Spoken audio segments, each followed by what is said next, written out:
Magandang hapon mga kabay. So meron po akong repair dito, 39191. Huyuma yung brand mga kabay. Ayan. Bali, ang sira niya mga kabay, naiwan po yung, nabali yung bit, yung bala niya.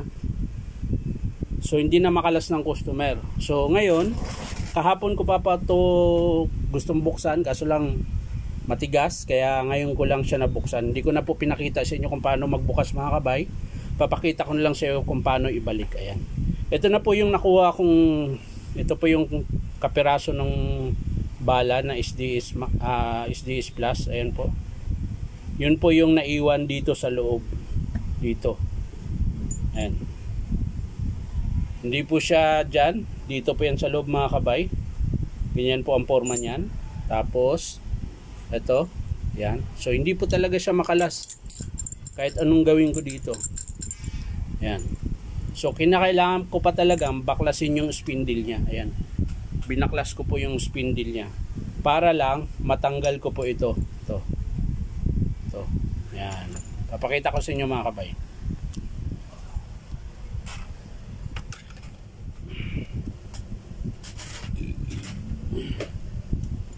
So, ganyan po yan mga kabay. Ayan. May lock po yan lagi, 3 bulitas, tapos may o-ring. Tapos nakaganyan po yan mga kabay. Yan, ganyan po yan. Pag nakalusot na po yan dito, ang forma niyan pa ganyan. Yan. So hindi po makalas yung bala. Gawa nung yung bala po mga kabay, kung nabali lang siya dahil doon sa chipping, okay lang. Ito kasi para siyang na-twist, ayan. Ayan. Umikot po siya mga kabay, kaya hindi na po siya makalas. So ang ginawa ko, binaklas ko lahat. Ngayon, kailangan natin ibalik mga kabay. Ayan.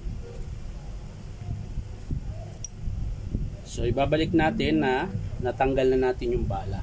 So ganito lang po yan mga kabay, pagbalik nito. Ayan. Tutulak mo lang po yan pa ganyan, paloob. Yan. Tapos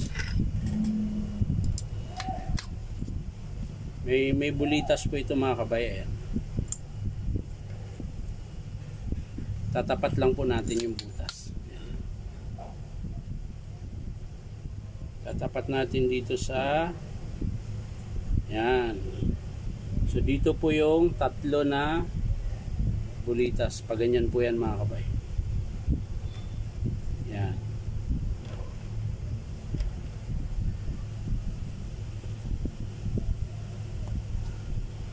So ito mga kabay, kakabit na po natin to.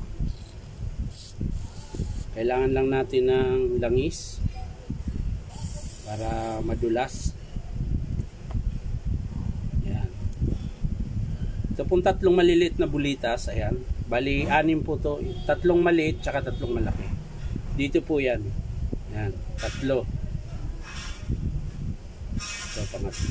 Tapos saka mo siya ipapasok dito mga kabay. Pag ganyan.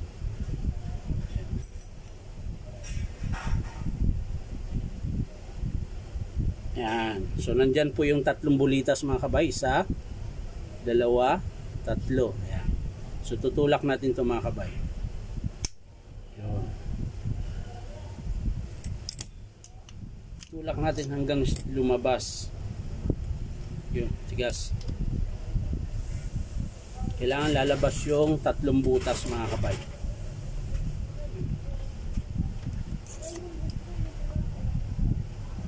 Kailangan lumabas yung 3 butas. Ayan.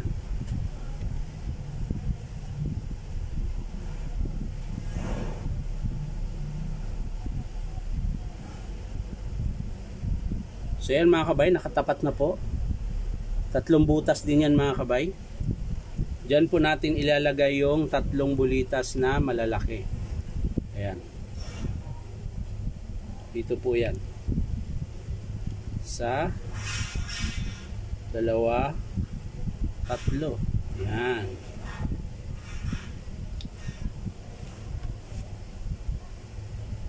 Uy, malabas talaga siya. So ayan mga kabay. Tapos saka natin ilalagay yung itong bearing mga kabay. Kailangan ipipress po ito mga kabay. Ay, nalaglag na. So yun yung tatlong bulitas yan. Maglalak po yan dyan pag na-press natin ito mga kabay.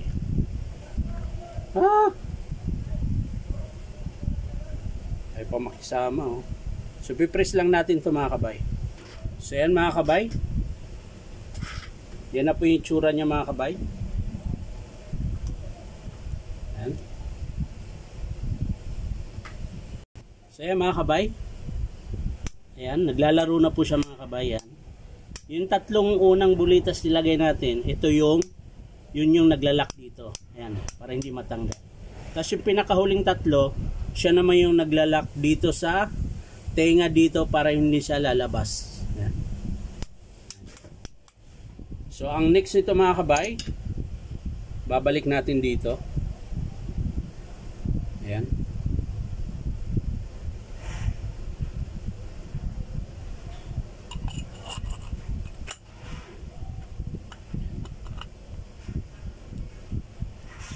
So ganyan po siya mga kabay. Ayan. Yan po yung forma niya.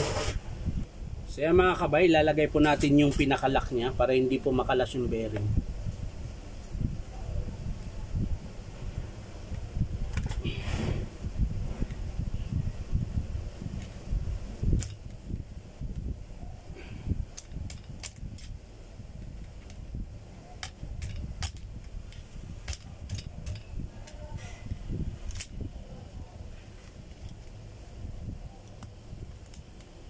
Masok ko na Brad. Makisama ka naman. Makisama ka Brad.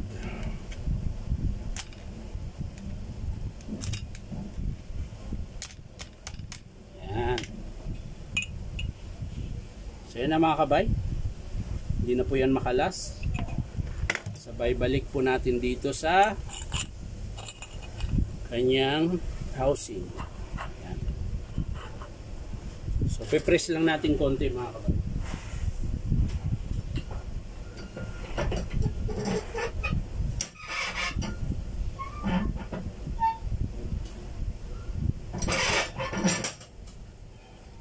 So, yan na mga kabay.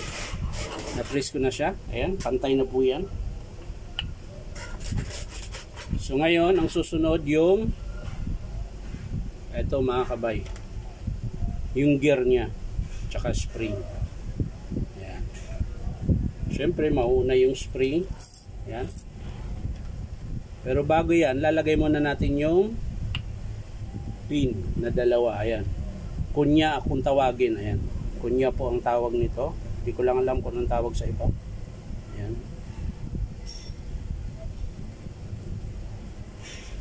Tapos yung gear niya mga kabayan. Apat naman po yung slot niyan. Ayan, apat po yan. So kahit alin dyan, pare-pares lang po size niyan.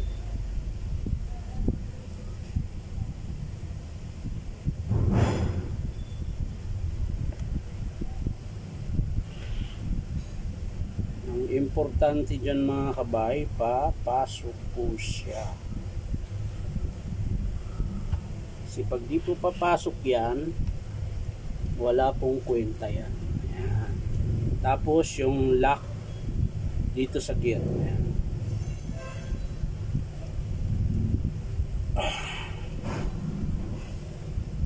Dami na lang sa ano, lakas. Lakas mga asar. Ayan. So hindi pa po yan dyan mga kabay, bababa pa yan. Hininto ko lang dyan dahil ngalay. Ayan, ibababa ko po yan natin yan.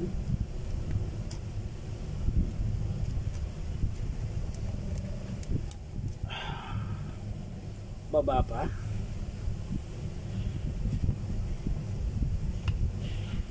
Yan. Kailangan pa ibaba.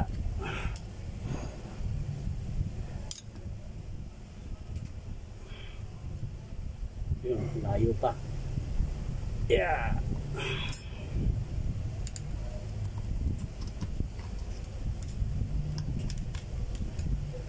Ayan na mga kabay. Nakabit ko na po. So ang sunod yung sa spindle mga kabay. Dito naman to mga kabay.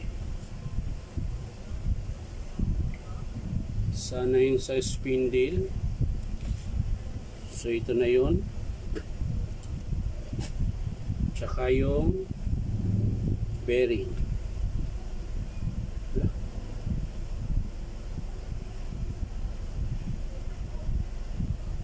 Yan. Ito po yung maglalak sa bala mga kabay. So yun na mga kabay. Naikabit ko na po yung lock sa dulo. Yan, okay na. So papasok na po natin to.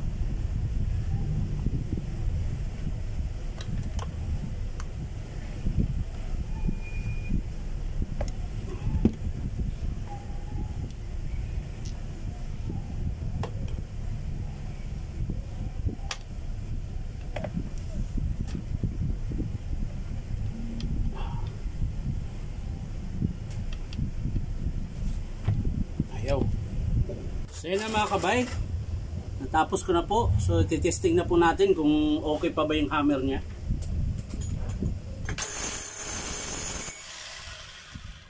Chipping.